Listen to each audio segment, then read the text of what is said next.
Lalu bagaimana membaca isu keretakan hubungan antara Jokowi dan Megawati?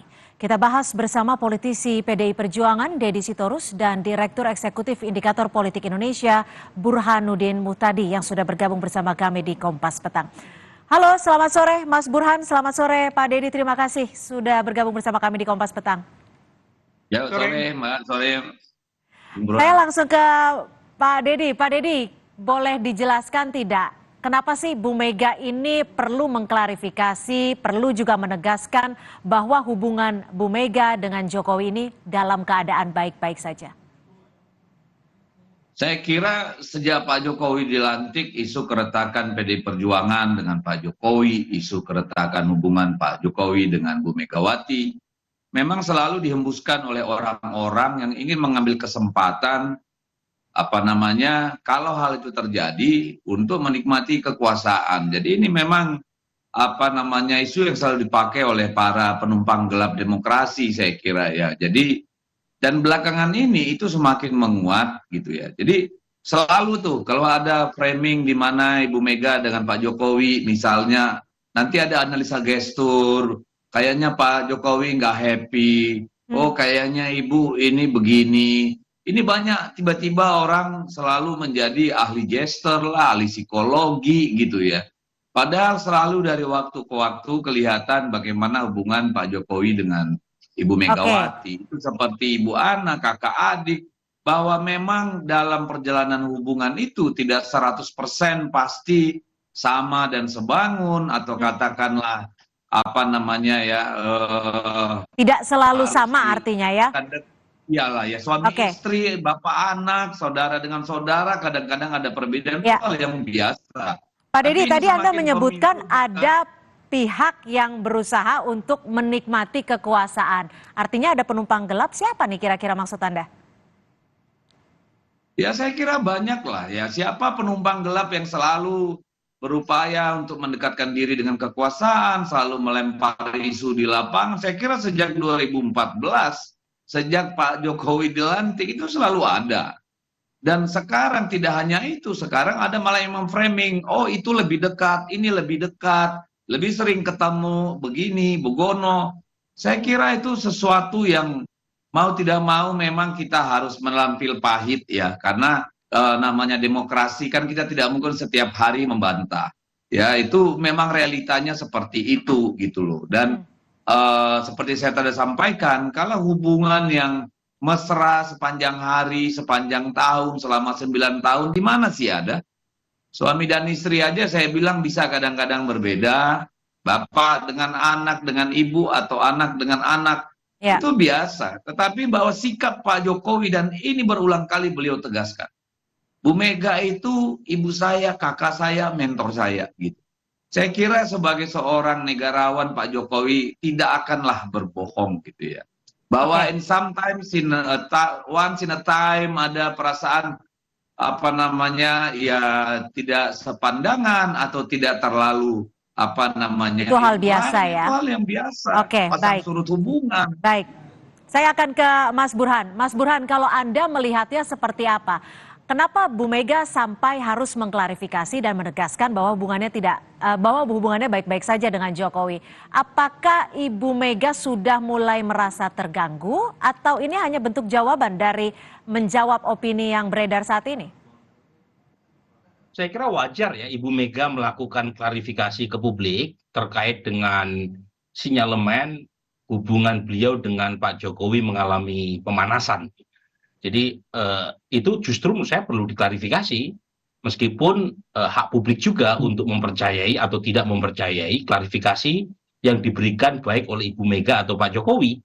Tetapi menurut saya memang perlu baik Pak Jokowi maupun Ibu Mega memberikan semacam statement untuk menjernihkan isu yang berkembang di luar.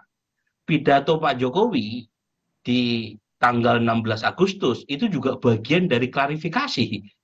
Karena Pak Jokowi dianggap berada di belakang deklarasi Golkar dan PAN Ya, terhadap ya. Prabowo. Jadi lagi-lagi menurut saya wajib keduanya ya memberikan statement kepada publik sembari agar publik lebih percaya bahwa tidak ada pemanasan hubungan antara kedua belah pihak, maka klarifikasinya tidak hanya dalam bentuk verbal, tetapi dalam bentuk non-verbal. Misalnya makin akrabnya gitu ya, kedua belah pihak, terutama menjelang 2024 ini. Oke, jadi menurut Anda sendiri ini merupakan langkah yang tepat dilakukan seorang Megawati Soekarno Putri untuk menjawab opini publik. Tapi kalau kita beberapa waktu terakhir ini kan melihat Mas Burhan, PDIP juga dinilai keras ya mengkritisi kebijakan Jokowi. Salah satunya soal food estate yang disebut sebagai kejahatan lingkungan. Ini bentuk perlawanan PDIP kah atau memang ini suatu hal yang biasa dalam bentuk kritik? Nah, ini yang disebut dengan istilah competition ya. Competition itu kan cooperation plus competition. Jadi ada kerjasama sekaligus kompetisi. Nah, kalau kita lihat dari balapan elektoral jelang 2024, memang tidak terelakkan, Cynthia. Dari 3 nama teratas, 2 nama teratas adalah Mas Ganjar yang didukung oleh PDI Perjuangan dan Prabowo yang didukung oleh partai-partai pendukung pemerintahan Pak Jokowi. Jadi kalau kemudian muncul saling serang di antara kedua belah kubu teratas, menurut saya wajar-wajar saja. Meskipun menjadi tidak wajar ketika serangan itu seperti kita sebut saja ya, seperti membuka aib masing-masing. Padahal kedua belah pihak bagian dari pemerintahan. Jadi yang menarik buat saya adalah soal food estate ya. Food estate ini kan saya tidak tahu persis itu tanggung jawab siapa. Tapi dugaan saya serangan ke arah food estate itu adalah food estate yang menjadi tanggung jawab Kementerian Pertahanan.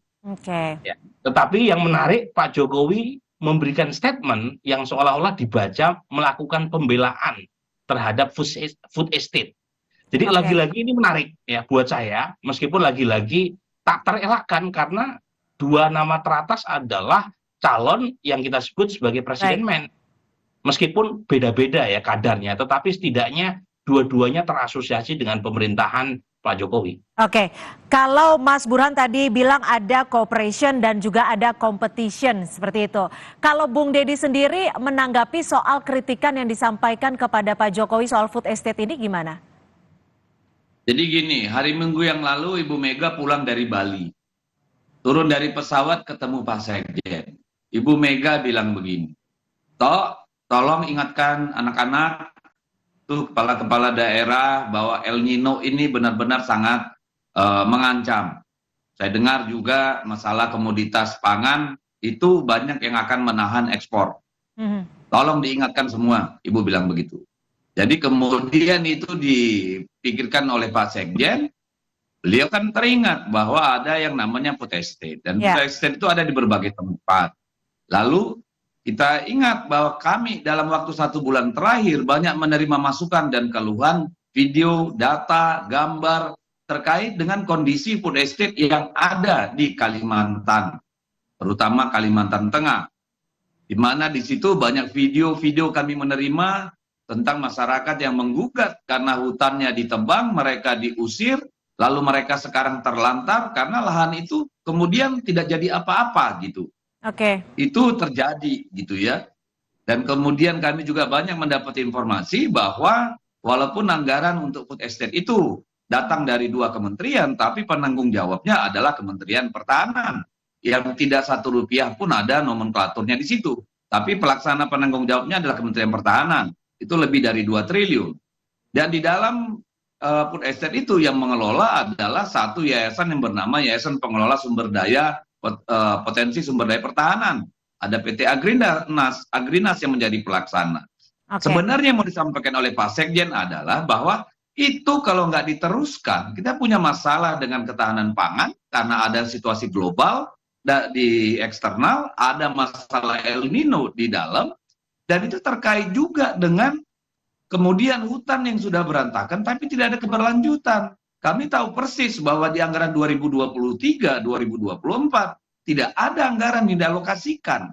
Jadi itu sebenarnya semacam alert, wake up call, ya supaya menjadi perhatian yang serius dari para anggota kabinet yang terkait, Baik. tidak menyerang satu dua pihak, satu orang gitu loh. Baik, jadi ini artinya tidak ada bentuk serangan ataupun kemarahan, emang benar-benar ini adalah menyiasati situasi global yang saat ini terjadi. Saya akan ke Mas Burhan. Mas Burhan, kalau Anda melihatnya ini kan publik membacanya ada panas dingin hubungan antara Pak Jokowi dan juga Bu Mega gitu ya. Apalagi kita semakin dekat dalam Pilpres 2024. Kalau Anda melihatnya ini bagaimana untuk membuat publik membacanya bahwa hubungan mereka memang baik-baik saja atau seperti apa?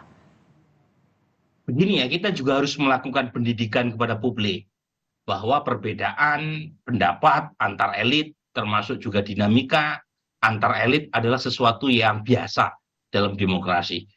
Sinonim demokrasi kan kegaduhan. Yang penting adalah kegaduhannya itu lebih substantif. Jadi menciptakan semacam voice, bukan noise.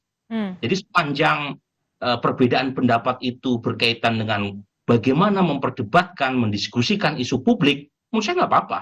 Yang penting adalah, dan saya yakin Pak Jokowi maupun Ibu Mega itu menempatkan kepentingan publik, ya, namanya juga res publica ya, di atas kepentingan yang lain. Dan yang paling penting menjaga stabilitas sehingga Pak Jokowi bisa soft landing. Dan itu pula yang disampaikan Pak Jokowi di Medan kemarin kan, yaitu karena beliau saya kira juga punya kepentingan besar untuk menjaga stabilitas politik partai pendukung pemerintahannya. Apalagi PD Perjuangan, partainya sendiri dan partai paling besar. Baik. Jadi menjaga kepentingan nasional di tengah balapan elektoral itu menjadi penting bukan hanya buat Ibu Mega, karena Pak Jokowi adalah kadernya, tapi juga buat Pak Jokowi untuk memastikan 2024 beliau berjalan dengan baik dan aman. Tidak secara crash landing tetapi soft landing. Baik, kalau kita ke Bung Deddy. Bung Deddy, ini kita tahu ya sekarang bahwa Bu Mega juga terus menjawab nih soal adanya kritikan yang Bu Mega disebut soal petugas partai gitu ya, banyak dibully gitu karena Bu Mega menyatakan hal itu. Kalau Anda sendiri bisa membacanya gimana sih Pak Deddy sebenarnya, apakah Pak Jokowi ini juga turut dilibatkan di dalam partai untuk menentukan arah politik, kemenangan dan lain sebagainya? Kalau begini, pertama soal petugas partai ya. Pertama soal administratif aja. Semua orang yang kemudian bertarung untuk jabatan-jabatan publik, ya, apakah itu bupati, wali kota, gubernur, presiden, itu semua mendapat surat tugas dari partai. Surat tugas dari partai, termasuk Pak Prabowo dan lainnya. Tetapi di dalam anggaran dasar, anggaran rumah tangga PDI Perjuangan, memang istilah itu dikenal. Karena kita memahami partai sebagai perkakasnya rakyat untuk memperjuangkan ideologi dalam kekuasaan. Ya, di jabatan-jabatan publik yang diemban oleh kader-kader partai. Dan petugas partai dalam konteks PDI Perjuangan itu adalah aparatur ideologis, bukan pesuruh. Yang namanya petugas partai itu primus inter pares, best among equals, makanya yang menjadi petugas partai adalah kader-kader terbaik.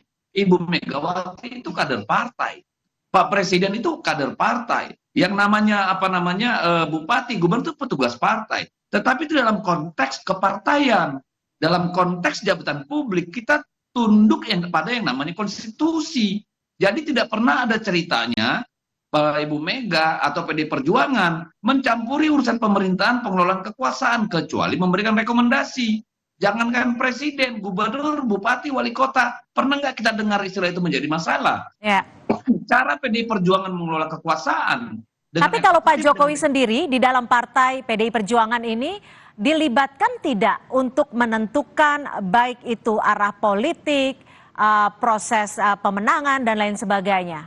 Kan disebutkan petugas partai. Arah politik itu dibicarakan di dalam yang namanya kongres partai. Strategi pemenangan itu dibicarakan di dalam rapat kerja nasional, terutama yang diperluas. Selalu dalam acara-acara itu Pak Jokowi diundang. Tetapi kalau dalam day to day, masa sih kita ngajak-ngajak presiden? Ya enggak lah. Tetapi misalnya dalam hal-hal penting, katakan memilih Pak Ganjar Prabowo, itu disepakati oleh Ibu Megawati dan Presiden Jokowi. itu sangat nyata disepakati di istana. Gitu loh. Karena dia sebagai kader terbaik partai. Itu tadi. Kader terbaik di antara yang terbaik. Gitu Baik. loh. Artinya bertugas sebagai aparatur ideologis. Saya ke Mas Burhan. Mas Ya, Burhan. dan bukan pesuruh. Nah ini Ya. yang selalu dimainkan oleh lawan-lawan politik. Seolah-olah petugas partai itu bawahannya ketua umum. Tidak. Baik, dan strukturnya harus berbeda ya, antara struktur di partai dan juga di kenegaraan. Mas Burhan, Ya, kalau Anda begini, melihatnya... Saya mau jelaskan bahwa Singkat pdi saja. perjuangan dalam mengelola kekuasaan ada yang namanya sinergi 3 pilar. Ya. Jadi misalnya di kabupaten, kota, dan di provinsi. Kalau kita kepala daerahnya, kita legislatifnya, kita ada yang namanya musrenbang. Ya, antara legislatif, eksekutif, dan struktural partai. Jadi kita tidak mencampuri day-to-day pengelolaan kekuasaan, tapi melalui pertemuan sinergi 3 pilar. Baik. Itu loh, sama saja. Baik, Mas Burhan, kalau Ya. Anda melihatnya kedudukan Presiden, kedudukan Jokowi lah kita sebut, di PDI Perjuangan ini sebesar apa? Apakah Jokowi juga memiliki atau turut memegang kunci dari arah politik atau bagaimana? Begini ya, pertama sebelum menjawab pertanyaan itu Cynthia, saya bisa memahami istilah petugas partai yang kerap dipakai oleh Ibu Mega atau PDI Perjuangan sebagai bentuk pelembagaan partai politik. Apalagi partai kan menempati posisi yang istimewa dalam konstitusi kita. Tetapi sebagaimana ini lagi-lagi kita pernah melakukan riset ya, Ya. istilah itu tepat kalau dipakai dari sisi internal kelembagaan dan keorganisasian partai.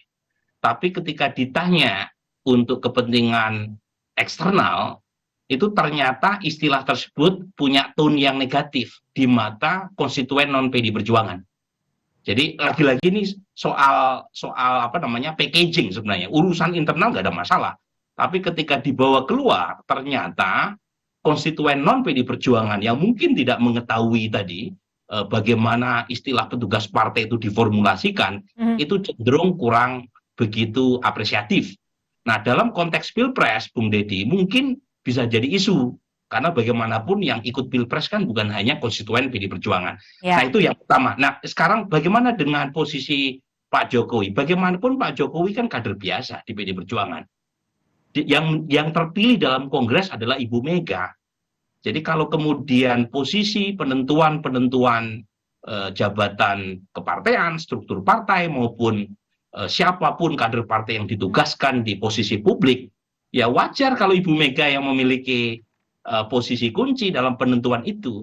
Jadi memang pada titik tertentu ini yang kemudian jadi masalah kan, karena beberapa pihak non-PDI Perjuangan mencoba menggunakan kesempatan dalam rangka mendapatkan semacam privilege atau mendapatkan perhatian dari presiden. Ya. Karena setelah Presiden Jokowi tidak diposisikan krusial Baik. di perjuangan karena veto playernya Ibu Mega. Tapi lagi-lagi kalau kita bicara aturan, memang ketua umum yang punya hak atas Untuk banyak menentukan. hal sesuai dengan Baik. mandat Kongres. Baik, dan harus dibedakan Pak Jokowi bukan struktural. ketua umum. Baik, saya terakhir ke Bung Deddy, singkat saja Bung Deddy, kalau bisa dirangkum apa sih sebenarnya yang ingin disampaikan Bu Mega untuk mengklarifikasi beberapa poin yang belakangan akhir-akhir ini begitu mencuat dan menjadi perhatian publik? Singkat saja. Ya, pertama bahwa kalau dibilang Pak Jokowi adalah hanya kader biasa di PDI Perjuangan, ya salah besar. Pak Jokowi adalah salah satu kader terbaik, bahkan sekarang terbaik di antara yang terbaik. Jadi bahwa beliau pasti dilibatkan dalam keputusan-keputusan strategi partai di tingkat nasional tentu. Sama misalnya kalau kader kita gubernur, katakan gubernur Bali itu adalah Pak Wayan Koster. Tentu hal-hal yang terkait dengan hal-hal strategis di Provinsi Bali, tentu kita akan berdiskusi, meminta pendapat beliau gitu. Nah, saya kalau melihatnya begini, Ya. saya kira memang belakangan saja, Bung ini Deddy. ada dua hal. Ada upaya untuk terus-menerus menyerang PDI Perjuangan dengan istilah petugas partai.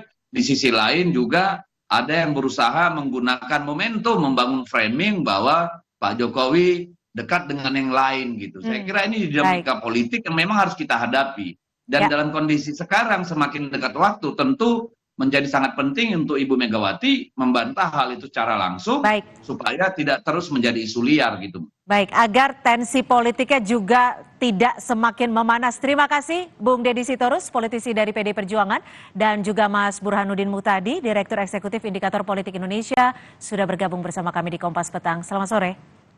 Selamat sore.